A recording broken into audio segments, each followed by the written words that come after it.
পুচুদা, ও পুচুদা, বাবা কি বৃষ্টি ধরেছে, আর থামার নাম নেই। ও পুচুদা। সাবু কাকা, এসো ভেতরে এসে বসো। বৃষ্টিতে আবার বেরোলে কেন কাকা? আর ভাল লাগছে না বাড়িতে বসে।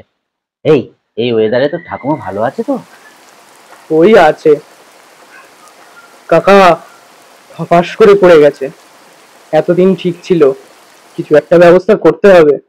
হ্যাঁ, বলিস কি? কখন পড়লো? বুড়হার কিন্তু জোড়া লাগে না।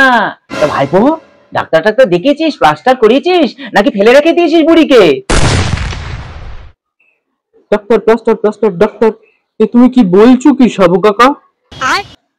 হ্যাঁ কেন? তুই যে বললি ঠাকুমা পড়ে গেছে ধপাস করে। আরে দূর কাকা, আমাদের বাড়ির সামনে বড় গাছটা এই ঝড়ে পড়ে গেছে ধপাস করে। তাই আমি তোমাকে বললাম একটা ব্যবস্থা করতে হবে এটার। আচ্ছা গৌরহরি ভাইপো, তোর কি এই ইনকমপ্লিট কথা বলা রোগ যাবে না?